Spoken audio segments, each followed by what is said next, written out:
Hi welcome to my YouTube channel. ಎಲ್ಲರೂ ಹೇಗಿದ್ದೀರಾ? ನಾನು ಇವತ್ತಿನ ವಿಡಿಯೋದಲ್ಲಿ ಮೀನು ಸಾಂಬಾರು ಮಾಡ್ತಾಯಿದ್ದೀನಿ. ಎಲ್ಲರೂ ಒಂದೊಂದು ಥರ ಮಾಡ್ತಾರೆ, ಬಟ್ ನಾನು ಯಾವ ಥರ ಮಾಡ್ತಾಯಿದ್ದೀನಿ ಅಂತ ತೋರಿಸ್ತೀನಿ.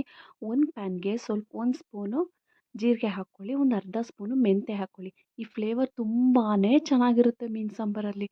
ಬೇಕಾದರೆ ನೀವು ಟ್ರೈ ಮಾಡಿ ನೋಡಿ. ನಾನು ಇದೇ ಥರ ಮಾಡೋದು ಯಾವಾಗಲೂ. ಸ್ವಲ್ಪ ಬಿಸಿ ಆಗಬೇಕಷ್ಟೇ. ನಾನಿಲ್ಲಿ ಆಯಿಲ್ ಏನೂ ಹಾಕಲ್ಲ, ಬರೀ ಅದೇ ಥರನೇ ಹುರ್ಕೊತೀನಿ. ಇದಕ್ಕೆ ನಾನು 4 ಈರುಳ್ಳಿ ತೊಗೊಂಡಿದ್ದೀನಿ. ಸಣ್ಣ ಸಣ್ಣ ಸೈಜು, ಜಾಸ್ತಿ ಏನು ತೊಗೊಂಡಿಲ್ಲ. ಬಿಕಾಸ್ ಈರುಳ್ಳಿ ಜಾಸ್ತಿ ಹಾಕಿದರೆ ಸ್ವಲ್ಪ ಸಾಂಬಾರು ಗಟ್ಟಿ ಆಗುತ್ತೆ ಮತ್ತು ಒಂದು ಓವರ್ ಮಸಾಲೆ ಅಂತ ಅನಿಸುತ್ತೆ. ಅದಕ್ಕೋಸ್ಕರ ನಾನು 4 ಈರುಳ್ಳಿ ಹಾಕಿದ್ದೀನಿ. ಅದನ್ನು ಹುರ್ಕೊಳ್ತೀನಿ ಸ್ವಲ್ಪ. ತೀರಾ ಏನು ಉರಿಬೇಕು ಅಂತ ಇಲ್ಲ, ಸ್ವಲ್ಪ ಫ್ರೈ ಮಾಡಿಕೊಂಡ್ರೆ ಸಾಕು. ಅದಕ್ಕೆ ನಾನು 2 ಬೆಳ್ಳುಳ್ಳಿ ತೊಗೊಂಡಿದ್ದೀನಿ. ಜಾಸ್ತಿ ದಪ್ಪ ಏನಿಲ್ಲ, ಕಮ್ಮಿನೇ ಬೆಳ್ಳುಳ್ಳಿ ತೊಗೊಂಡು ಜಸ್ಟ್ ಹಂಗೆ ಫ್ರೈ ಮಾಡಿದ್ದೀನಿ ಅಷ್ಟೇ. ಶುಂಠಿ ಏನು ಹಾಕ್ತಾಯಿಲ್ಲ. 2 ಟೊಮೆಟೊ ಹಾಕಿದ್ದೀನಿ ಹೆಚ್ಚಿಬಿಟ್ಟು. ಟೊಮೆಟೊ ಮೀನು ಸಾಂಬಾರಿಗೆ ತುಂಬಾ ಚೆನ್ನಾಗಿರುತ್ತೆ. ಟೊಮೆಟೊ ಹಾಕಿದ್ದೀನಿ. 1 ಹಿಡಿ ಕೊತ್ತಂಬರಿ ಸೊಪ್ಪು ಹಾಕಿದ್ದೀನಿ. ಈ ಕೊತ್ತಂಬರಿ ಸೊಪ್ಪು ನಮ್ಮ ತೋಟದಲ್ಲೇ ಬೆಳೆದಿರೋದು, ತುಂಬ ಚೆನ್ನಾಗಿದೆ. ಹಾಕಿ ನೀಟಾಗಿ ಇದನ್ನು ಫ್ರೈ ಮಾಡ್ತೀನಿ. ನಾನೇನು ಆಯಿಲ್ ಹಾಕ್ತಾಯಿಲ್ಲ, ಬರೀ ಅದೇ ಥರನೇ ಫ್ರೈ ಮಾಡ್ತಾಯಿದ್ದೀನಿ. ಸ್ವಲ್ಪ ಫ್ರೈ ಆದರೆ ಸಾಕು. ಇದಕ್ಕೆ ಇವತ್ತು ಸಂಡೇ ಆಗಿದ್ದರಿಂದ ಚಿಕನ್ ತರಬೇಕಿತ್ತು. ಯಾಕೋ ಮಾವಂಗೆ ಅಮ್ಮಂಗೆ ಹುಷಾರಿಲ್ಲ ಅಂತ ಚಿಕನ್ ಬೇಡ ಮೀನು ತಗೊಬನ್ನಿ ಅಂತ ತೊಗೊಂಬಂದಿದ್ದಾರೆ ಅಷ್ಟೇ. ಅದಕ್ಕೆ ಕಾಯಿ ತುರಿ ಹಾಕಿದ್ದೀನಿ. ಕಾಯಿ ಅರ್ಧ ಹೋಳು ಹಾಕಬೇಕು. ನಮ್ಮ ಮನೇಲಿ 8 ಎಕರೆ ತೋಟ ಇದ್ದು, ತೆಂಗಿನ ತೋಟ ಇದ್ದು ಕಾಯಿನೇ ತರಲ್ಲ ಮನೆಗೆ. ಇದ್ದಿದ್ದೇ ಅಡ್ಜಸ್ಟ್ ಮಾಡಿ ಹಾಕಿದ್ದೀನಿ. ಆಮೇಲೆ ಸ್ವಲ್ಪ ಅರಿಶಿನ ಪುಡಿ ಹಾಕಿದ್ದೀನಿ. ಒಂದು ಸ್ಪೂನೇ ಹಾಕಿದ್ದೀನಿ. ಬಿಕಾಸ್ ಸ್ವಲ್ಪ ಹೊಲಸು ಬರುತ್ತೆ ಮೀನು, ಅದಕ್ಕೋಸ್ಕರ ಮತ್ತು 1 ಸ್ಪೂನು ಸಾಂಬಾರು ಪುಡಿ ಹಾಕಿದ್ದೀನಿ.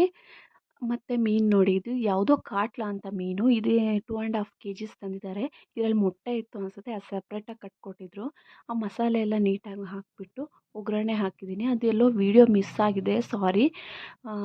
ಈರುಳ್ಳಿಲಿ ಒಂದು ಸ್ವಲ್ಪ ಒಗ್ಗರಣೆ ಹಾಕಿಬಿಟ್ಟು ಅದಕ್ಕೆ ಮಸಾಲೆ ಹಾಕಿದ್ದೀನಿ. ಮಸಾಲೆ ಹಾಕಿ ತೀರಾ ತೆಳ್ಳಗೂ ಮಾಡಿಲ್ಲ, ತೀರಾ ಗಟ್ಟಿನೂ ಮಾಡಿಲ್ಲ. ನಾನು ಒಂದು ಆವ್ರೇಜಲ್ಲಿ ಮಾಡಿದ್ದೀನಿ.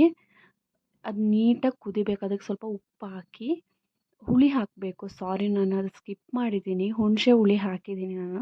ಕೆಲವರು ಬೇರೆ ನಿಂಬೆ ಹುಳಿ ಎಲ್ಲ ಹಾಕ್ತಾರೆ. ಅದಕ್ಕೆ ಸ್ವಲ್ಪ ಉಪ್ಪು ಹಾಕ್ಬಿಟ್ಟು ನೀಟಾಗಿ ಕುದಿಯೋಕ್ಕೆ ಬಿಡ್ತೀನಿ ನಾನು. ಇನ್ನೊಂದು ಪ್ಯಾನ್ಗೆ ಮೊಟ್ಟೆ ಮಾಡ್ಕೊಳ್ಳೋಣ ಅಂತ ಒಂದು ಸ್ವಲ್ಪ ಆಯಿಲ್ ಹಾಕ್ತೀನಿ. ಸ್ವಲ್ಪ ಕಮ್ಮಿನೇ ಆಯಿಲ್ ಹಾಕ್ತಿದ್ದೀನಿ. ಆಮೇಲೆ ಅದಕ್ಕಾದ್ಮೇಲೆ ಸ್ವಲ್ಪ ಈರುಳ್ಳಿ ಹಾಕ್ತೀನಿ. ಈರುಳ್ಳಿ ಹಾಕಿಬಿಟ್ಟು, 1 ಈರುಳ್ಳಿ ಅಷ್ಟೇ ಹಾಕಿರೋದು ನಾನು, ಚಿಕ್ಕದು. ಅದನ್ನು ನೀಟಾಗಿ ಫ್ರೈ ಮಾಡ್ತೀನಿ ಬ್ರೌನ್ ಕಲರ್ ಬರೋ ತನಕ. ಯಾವುದೇ ಅಡುಗೆ ಆಗಲಿ ಅದನ್ನು ಬ್ರೌನಿಷ್ ಆಗಿ ಈರುಳ್ಳಿನ ಫ್ರೈ ಮಾಡೋದ್ರಿಂದನೇ ಟೇಸ್ಟ್ ಚೆನ್ನಾಗಿ ಬರೋದು. ಆ ಮಸಾಲೆನೇ ಫಸ್ಟ್ ತೆಗೆದಿಟ್ಕೊಂಡಿದ್ದೆನಲ್ಲ ಸಾಂಬಾರಿಗೆ, ಅದರಲ್ಲೇ ಸ್ವಲ್ಪ ತೆಗೆದಿಟ್ಕೊಂಡಿದ್ದೆ. ಅದನ್ನೇ ಇದಕ್ಕೆ ಹಾಕಿಬಿಟ್ಟು ಸ್ವಲ್ಪ ಉಪ್ಪು ಹಾಕಿ, ಹುಳಿ ಇನ್ನೇನು ನಾನು ಮಿಕ್ಸಿ ಮಾಡಬೇಕಾದ್ರೆ ನೆನೆಸಿಟ್ಟು ಹುಳಿ ಹಾಕಿದ್ದೆ, ಅದನ್ನು ಹಾಕಿದ್ದೀನಿ. ಹಾಕಿಬಿಟ್ಟು 2 ಕಡೆನೂ ಕುದೀತಿದೆ. ಅಷ್ಟರಲ್ಲಿ ನನ್ನ ಮಗ ಮಮ್ಮಿ ಮಮ್ಮಿ ಅಂತ ಹಿಂದೆನೇ ಬರ್ತಾನೆ. ಅದಕ್ಕೆ ಅವನನ್ನು ಒಂದು ಸ್ವಲ್ಪ ಸಮಾಧಾನ ಮಾಡಿದೆ. ಇವನ ಹೆಸರು ಸಾಮ್ರಾಟ್ ಅಂತ. 1 ವರ್ಷ ಆದಮೇಲೆ ಇವಾಗ 4 ತಿಂಗಳು ನಡೀತಾ ಇದೆ. ಮಮ್ಮಿ ಮಮ್ಮಿ ಅಂತಾನೆ. ಇನ್ನೂ ಸಾಂಬಾರೇ ಆಗಿಲ್ಲ, ಅಷ್ಟು ಬೇಗ ಚಿಚ್ಚಿ ಚಿಚ್ಚಿ ಅಂತ ಕೇಳ್ತಾನೆ. ಇವನ ಆ್ಯಕ್ಟಿವಿಟೀಸ್ ಎಲ್ಲ ನಾನು ನೆಕ್ಸ್ಟ್ ಯಾವಾಗಲಾದ್ರು ವೀಡಿಯೋದಲ್ಲಿ ಹಾಕ್ತೀನಿ. ಆಮೇಲೆ ಅವನನ್ನು ಸಮಾಧಾನ ಮಾಡಿ ನಮ್ಮ ಅಮ್ಮನ ಕೈಲಿ ಕೊಟ್ಬಿಟ್ಟು ಸಾಂಬಾರು ನೀಟಾಗಿ ಕುದೀತಾ ಇತ್ತು. ಆವಾಗ ಮೀನನ್ನು ಅದಕ್ಕೆ ಹಾಕಿದೆ. ನೆಕ್ಸ್ಟ್ ಈ ಕಡೆ ಪಾತ್ರೆಯಲ್ಲೂ ಕೂಡ ಸಾಂಬಾರಿಗೆ ಇಟ್ಟಿದ್ನಲ್ಲ ಫ್ರೈಗೆ, ಅದನ್ನು ಹಾಕೋಣ ಅಂತ ಮೊಟ್ಟೆ ಹಾಕಿದೆ. ಲಾಸ್ಟಿಗೆ ಒಂದು ಸ್ವಲ್ಪ ಟಚಪ್ಪಿಗಿರಲಿ ಅಂತ ಸಾಂಬಾರು ಸೊಪ್ಪು ಹಾಕಿದೆ.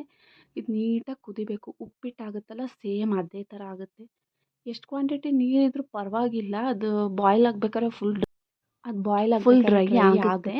ಈ ಕಡೆ ಸಾಂಬಾರು ಇನ್ನೇನು ಕುದ್ದಿದೆ ನೋಡಿ. ಇವಾಗ ಹೇಗೆ ಆಗಿದೆ, ಒಂದು 5 ಮಿನಿಟ್ಸ್ ಕುದಿಸ್ಕೊಂಡ್ರೆ ಸಾಕು. ಯಾಕಂದರೆ ಮೀನು ತುಂಬಾ ಸಾಫ್ಟ್ ಇರುತ್ತೆ, ಬೇಗ ಬೆಂದೋಗಿಬಿಡುತ್ತೆ.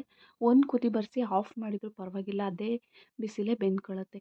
ಇವಾಗ ಇನ್ನೇನು ಮೊಟ್ಟೆನೂ ಇನ್ನೊಂದು ಸ್ವಲ್ಪ ವಾಟರೆಲ್ಲ ಇದೆಯಲ್ಲ, ಅದನ್ನೆಲ್ಲ ಡ್ರೈ ಆದರೆ ಮೀನು ಫ್ರೈ ಆ್ಯಂಡ್ ಸಾಂಬಾರು ರೆಡಿ ಆಗುತ್ತೆ.